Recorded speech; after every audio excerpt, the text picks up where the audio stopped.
Everyone, বাড়ির বড় ছেলে হলে অনেক দায়িত্বই থাকে। তো অ্যাকচুয়ালি আমি এরকম একটা মানুষ যে আমি সময় একদমই দিতে পারি না ফ্যামিলিকে, এবং কাউকে আমি সময় দিতে পারি না। তা আমি শুধু আমার কর্মক্ষেত্রেই থাকি। এই যে দেখতে পাচ্ছেন, আমি হঠাৎ পরিষ্কার, আমি হঠাৎ আবার হয়ে যাই কালো। তো এই আমার জীবনে মাঝে মধ্যে এরকম বিষয় আসে। আর বড় ছেলে হয়েছি, তো এই বাড়ির তো কিছু দায়িত্ব থাকেই। তো এই দায়িত্বগুলো পালন করতে করতে এই বছর আমার খুব প্ল্যান হয়েছে যে মা বাবাকে নিয়ে, আমাদেরকে ছোটো থেকে মা বাবা অনেক কিছু দেখিয়েছে, অনেক কিছু শিখিয়েছে, তো তাদেরকে একটু সময় দেওয়া, তাদেরকে একটু নিয়ে তীর্থ ভ্রমণ করা। তো সেই জিনিসটা রেখেই আমি এবার বেরিয়েছি, মা বাবাকে একটু জিনিস দেখাবো। তো আমার তো সামর্থ্য কম অনুযায়ী যতটুকু পেরেছি ততটুকু করার চেষ্টা করেছি। তো এই দেখতে দেখতে হঠাৎ করে চলে গেলাম আমরা হাফলং স্টেশনে। তো হাফলং স্টেশনে গিয়ে এখানে এই জিনিসগুলো আমি কোনো সময় দেখিনি, এবং নাম মনে হয় শুনেছি প্লাম।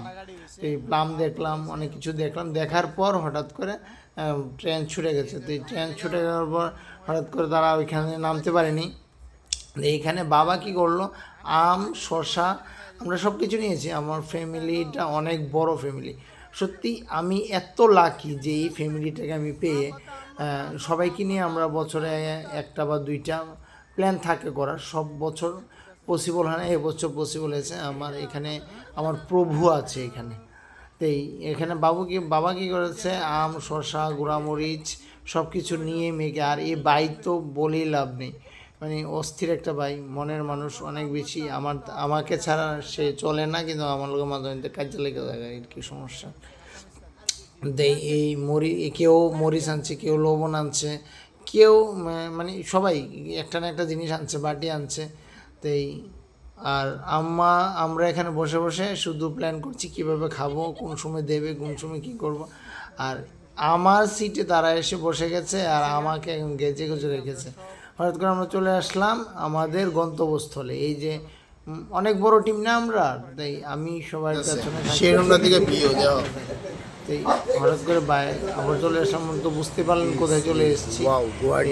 এই চলছে আমাদের এটা না দুবাই না থাইল্যান্ড, কোথায় চলে এসেছি, কি দেখাচ্ছি আপনারা দেখি বুঝে যাবেন যে এত সুন্দর। এবং সকাল হতে না হতেই এখানে শুরু হয়ে যায় জীবনযাত্রা। সারাদিন তো চলি।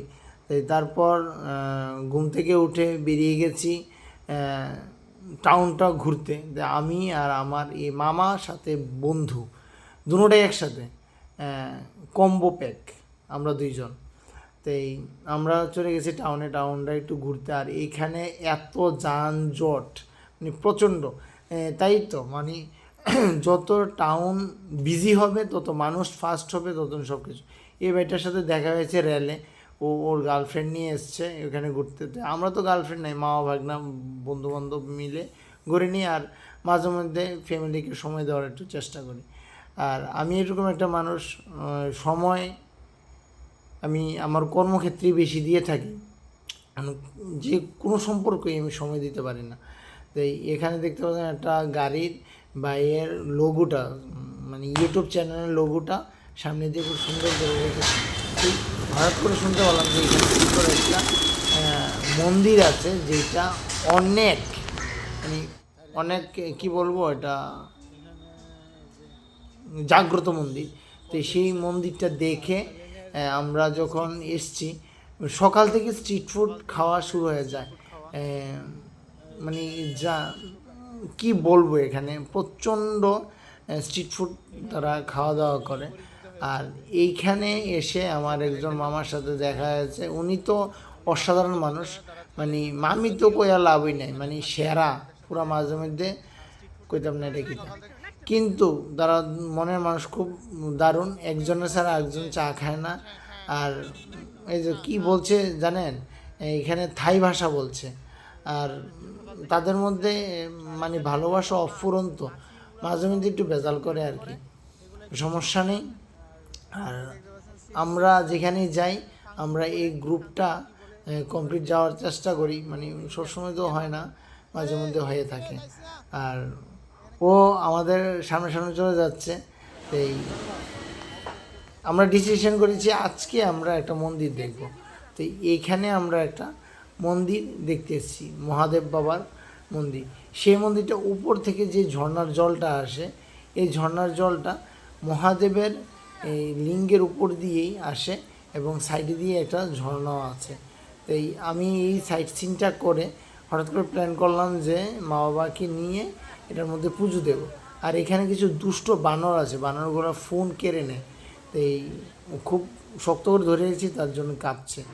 এই দেখতে পাচ্ছেন যে দুইটা ফুলের মাঝখান দিয়ে কিন্তু জল বইছে। এই জলটাই, সেই জলটা এখান দিয়ে আসে। আর এই সাইডের আমি মানে স্ট্রেঞ্জ হয়ে গেছি যে ওই দূরের যে পাহাড়টা, পাহাড়ের মধ্যে প্রচুর ঘর আছে।